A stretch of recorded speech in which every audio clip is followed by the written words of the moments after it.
hindi nababasa nga din, and then walang load yung iba. So the solutions we came up, and they were suggesting, and they were saying pala, little did we know that they already have plans. Yesterday they were talking with TRB, SLEX and NLEX, to come up with a barrier-less tollways starting around November. So wala na hong barrier na yan. Yun ang first phase sa entry.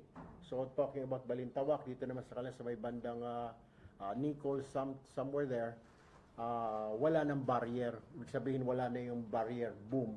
So dire-diretso ka parang Singapore, parang US.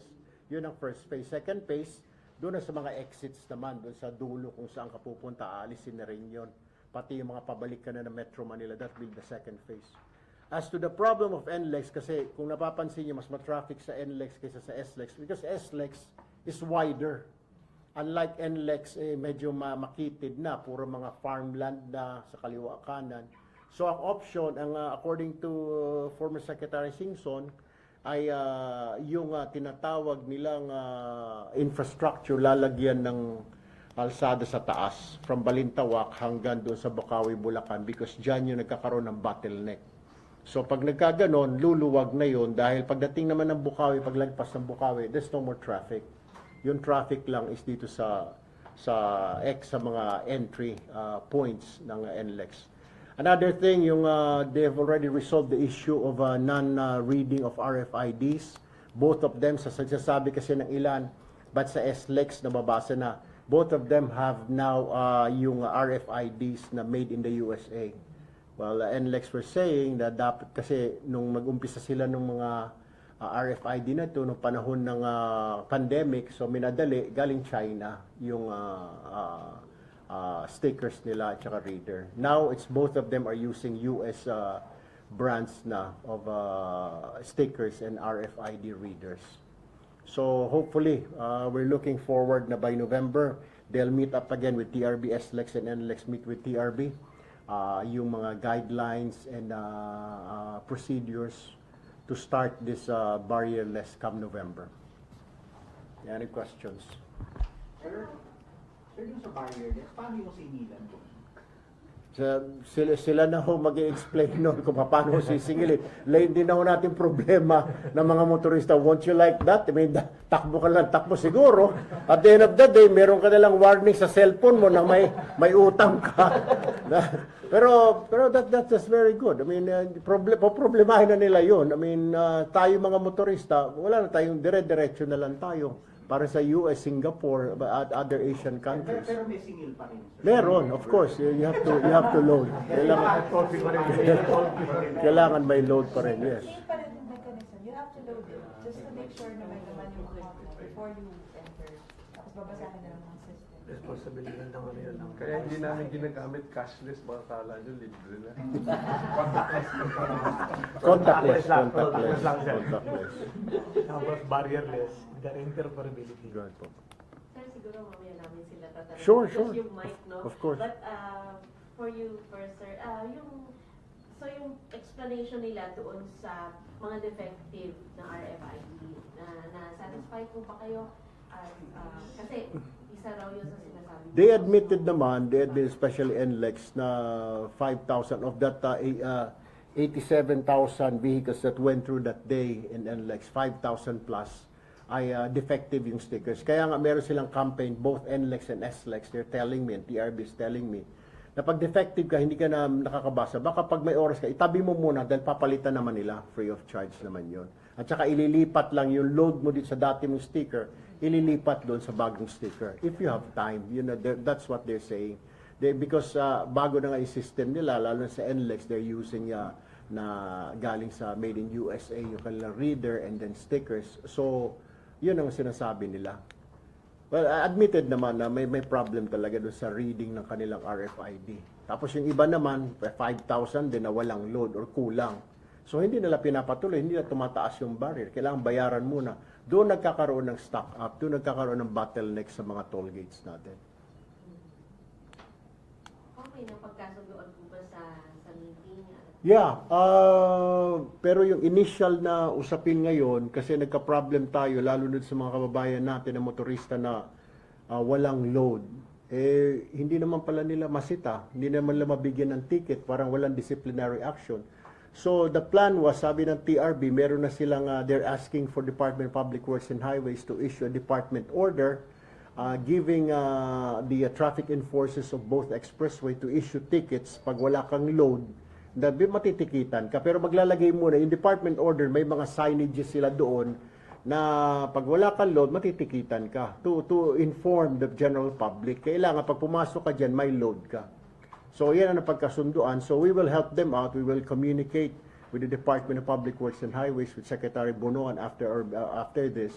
And I will have to inform them because that's the instruction of the Speaker to resolve this issue. Kasi there's another long weekend na naman coming up next week. So that's what we already also talked about it.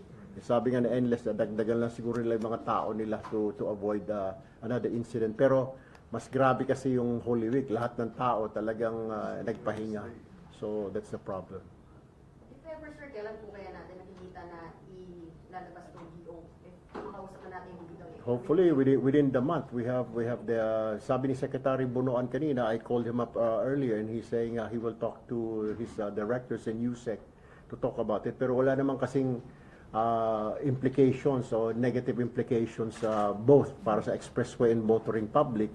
It's just a warning. It's the department order. If you don't have load, it's signages that they will post on the highway na pag wala kang load, matitikitan ka.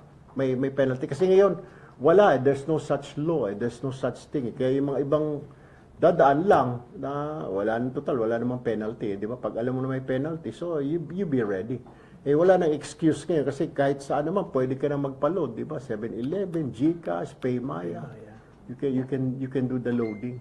Sir, if ever, may suggestion po tayo kung magkano yung penalty, ipapay. Wala pa. Yun palang papag-usapan nila. Magmi-meet sila ulit bukas ng TRB. Both SLEX and NLEX will talk about dyan sa TRB kung magkano yung magiging penalty. Sir, speaking po nung mabanggit nyo maglo-long weekend and syempre ngayong summer, sobrang init, sobrang daming magbabakasyon. Kailan po yung nagbigay po ba tayo ng deadline sa kanila kung kailan dapat talaga mas maayos na yung sistema? And if ever magkaroon ulit ng sobrang habang pila, sobrang mabigat na daloy ng trapiko sa mga may mga nakikita po ba tayong sanction na pwedeng i-recommenda ng Kamara? Or so far, okay na rin naman po yung pag-uusap natin? Actually, we cannot give sanctions. The only thing is we ask them for recommendations how we can help. Yun ang nga sinabi nila, lumabas yung department order para maiwasan yan. Pero at the same time, they themselves, they said they're volunteer and they will add more people, yung mga ambulant tellers or something para hindi na pagdating mo doon, dire-diretso ka na, di ba? Pag nagbayad ka na, ipapakita mo na lang yung resibo doon sa teller. At saka enforcement, yung sa mga exits, kagaya yung nagkakaroon ng problem dyan sa may Bukawi dahil mahaba yung pila ng mga truck, nagtutuling. So, it is understood na magdadagdag sila ng mga enforcers para maging one lane lang kasi kinakain ng ibang mga truck yung two other lanes sa Bukawi. So, gagawin at saka may mga ginawa na silang bypass para hindi na magdoble-doble yung mga sasakyan doon sa NLEX, causing traffic. Sir, may balak po ba ang Congress na mag-legislate ng batas para maging instituted yung any policy kung sa mga lalabag sa expressway? No, actually, it's just a department order according to the Toll Regulatory Board. It is enough. It's a signage lang na warning. If you will go through this expressway toll gate and you don't have load, then you will be given a traffic citation ticket and penalized. So, no, there's no more need to pass a law pa. Alright? Other topic, sir. Okay. Other topic muna kayo. Sige po. Other topic daw muna po sa inyo. Sir, reaction lang po, nag-talk po kayo sa Pulse Asia survey, senatorial preference po. Yes, una sa lahat, I would like to thank everybody, especially in dinaanan ng survey na yan, who voted for me, who said yes, they want me there in Senate. Pero it's very, very early, and I'm happy where I am at right now in Congress. Actually, kung titignan mo, pareho lang naman yung trabaho, Senate and Congress. Yung batas na ipapasa namin, dadaan din sa Senate. So what for, di ba? I'm happy where I am at. Besides, let's just continue to do what we're doing right now. Kasi if you focus now, karamihan kasi ng mga politiko right na nag-iisip na yung re-election, what do they have to do, preparation, wala mangyayari. You cannot focus or concentrate on your work anymore. Thank you. Napapag-usapan po ba ninyo ni Senator Raffy naman yung 2028? Kasi nag-top siya or nag-statistical tie siya sa presidency. Napag-usapan yan and he said no. He doesn't want to run because it's a major headache. How about you? 2028? Oh, no, hindi pa rin ho eh. Baka magkikita-kita pa tayo dun sa Congress. Sir, yung brother niyo po kung isa, how do you feel na ang lakas ng pangalan ninyo that you have another brother, Ben? Mr. Ben, who is in, I don't know. When I talked to him the other day, wala naman siyang plan. Sabi kaya nagulat siya na biglang sinama siya doon sa tinesting lang yata yun ang survey company ng Pulse. Then tinesting ng kung kakayanin para experiment. Kasi di ba nangyari yun sa Ejercito Brothers kay JV at Chingoy. When both of them joined, nawala silang pareho. So tinesting nila. Ito yung resulta na hindi pa naman awa ng Diyos. Wala namang natatanggal. Pero ganun pa man, wala eh. Kaya nagulat din siya bakit siya nakasama doon. And then ako naman ever since nilalagay nila yung name ko. Pero like I said, it's very far and there's a lot of problems to be solved first right now instead of thinking of elections, di ba? Parang iniwan po yan, sir, sa isang bahay, marami kang problema. Iisipin mo na kaagad yung promotion mo, yung negosyo mo. Unahin mo muna yung sa loob ng bahay. Thank you. Meron na po bang statement ang leadership ng Kamara regarding sa request po ni Presidential Advisor on poverty alleviation request at rin Larry Gadon requesting na magsama ng political amendments sa Chacha? Wala pa actually because naka-break tayo. Pero I believe the speaker already has been informed about that. Kailangan muna niya pulungin yung House leadership at saka yung mga ibang party leaders regarding that matter. Pero may pagbabago po ba sa posisyon ng speaker? Kasi di ba ang sinusulong lang is economic Chacha and wala yung political. None that I know of at this point. Wala. Yung pa rin, yung economic provisions pa rin. Wala yung additional na mga amendments na patungkol sa mga extension, term of office, no. None that I know of. Pero kayo sir, personally, anong pabor po ba kayo sa sinasabi ni Gadon na 6 years na raw sana yung term ng mga lawmakers after 2020 dahil mag-asto daw sa ekonomiya? Marami pa hong problema na dapat asikasuhin. Bakit natin unahin nyo? Kaya nagagalit minsan yung taong bayan sa mga mambabatas sa legislature because sinasabi yung inuuna yung personal invested interest. Kasi pag we talk about it, it's about talking about our interest, di ba? Congressman Tulfo, mag-6-year term na sa Congress, di ba? So nagagalit yung tao. Why don't we just focus first? My advice is, why don't we focus first on the problems of this nation, which is poverty, which is hunger, di ba?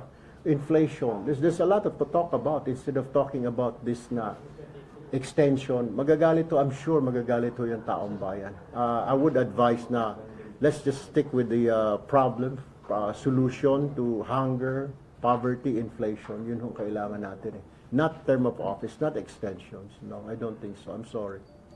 Kung makabayang black lawmakers said na naapektuhan daw po yung ratings ni Speaker Romualdez dahil sa pagpupush ng Chacha, what can you say about this? That's their opinion, ma'am. Kasi may other lawmakers din tayo nagsasabi na hindi nga sila naniniwala dun sa Pulse Asia survey.